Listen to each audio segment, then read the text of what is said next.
আরোহী বলল, ভাইয়া এসব কথা বললে কিন্তু আপনার সঙ্গে কথাই বলবো না। আরোহী লজ্জা পেয়ে চলে যেতে ধরবে এমন সময় আরোহীর হাত ধরে বললাম, আরে লজ্জা পেয়ে চলে যাচ্ছ কেন?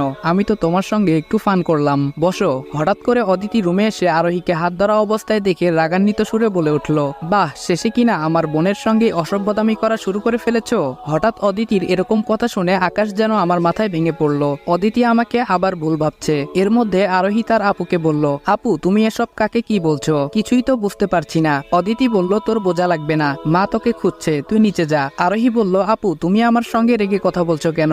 আমি তো মাকে বলেই ভাইয়ার সঙ্গে দেখা করতে আসলাম। অদিতি রেগে বলল, তোকে যেতে বলেছি, তুই যা। আরোহী তার আপুর রাগ দেখে কোনো কিছু না বলে রুম ত্যাগ করলো। আরোহী চলে যাবার পর আমি বললাম, এটা কি হলো? অদিতি বলল, কই কি হলো? আমি বললাম, তুমি আরোহীর সঙ্গে বাজে বিহেভ করলে কেন? অদিতি বলল, আমার বোনের জন্য দরদ যেন ভালোই উথলাই পড়ছে। আমি বললাম, দরদ মানে? তুমি আমাকে কি বোঝাতে চাচ্ছ? অদিতি বলল, আরোহীর হাত তখন ধরে রেখেছিলে কেন? নিশ্চয়ই মনে কোনো বাজে মতলব ছিল। তোমার তো আবার চরিত্রের ঠিক নেই। যার নিজের ভাবির সঙ্গে নোংরামি করতে আত্মসম্মানে বাজে না, সেখানে আরোহী তো শালিকা মাত্র। আল্লাহ সহায় ছিল বলে আরোহীর কোনো অঘটন ঘটে যাওয়ার আগেই এসেছিলাম, নয়তো আজকে আরেকটা দুর্ঘটনার সম্মুখীন হতে হতো। আমি চিৎকার দিয়ে বললাম, অদিতি বেশি হয়ে যাচ্ছে কিন্তু। তুমি বারবার আমার চরিত্র নিয়ে কথা বলতে পারো না। আরোহীর দিকে কোনো প্রকার বাজে নজরে আমি তাকাইনি। অদিতি বলল, চোর কখনো চুরি করে বাগানের মালিককে বলবে না যে আমি চুরি করেছি। সে তার কুকর্মের কথা প্রকাশ না করে গোপনই রাখবে। আমি রেগে বললাম, অদিতি এবার থামো প্লিজ। অদিতি বলল, সত্যি কথা বলছি তো, এর জন্য গায়ে কথাগুলো কাটার মতো বিনছে, তাই তো?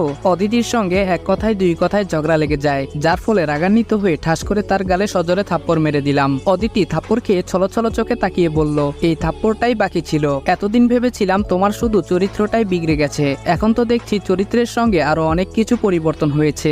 আমি এরকম চরিত্রহীন স্বামীর সঙ্গে একই ছাদের নিচে থাকবো না। অদিতিকে রাগের ঘরে থাপ্পড় মেরে এখন নিজের কাছেই খারাপ লাগা কাজ করছে। আমি বললাম, দেখো অদিতি, তোমাকে আমি এমনি থাপ্পড়টা মারিনি। আরোহী আমার ছোট বোনের মতো, তার সঙ্গেই তুমি আমাকে কিসব আবল তাবল বকছো। এই অপবাদটা আমার কাছে সহ্য করার মতো ছিল না। অদিতি তার চোখের পানি মুছে বলে উঠল, অনেক হয়েছে, আর না, এবার একটা বিচ্ছেদ দরকার। এই সম্পর্ক আর আমার পক্ষে টিকিয়ে রাখা সম্ভব না। অদিতির বিচ্ছেদ হবার কথা শুনে বুকে কেন জানি দুমড়ে মুচড়ে উঠল। নিজেকে সংযত রেখে বললাম, এই তুমি পাগল হয়ে গেছো?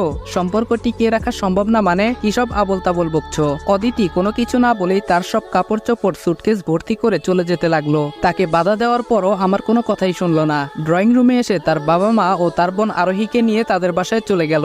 বাড়ি ভর্তি মেহমানের সামনে এত অনুরোধ করার পরও অদিতি আমাকে ছেড়ে চলে গেল। মেহমানরা শুধু নীরব দর্শকের মতো আমাদের কাণ্ড দেখে যাচ্ছিল।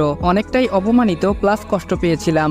অদিতি মেহমানদের সামনে আমাকে ছোট করে তার সিদ্ধান্ত মতোই চলে গেল। দূর থেকে নীলা ভাবি আমাদের এসব দৃশ্য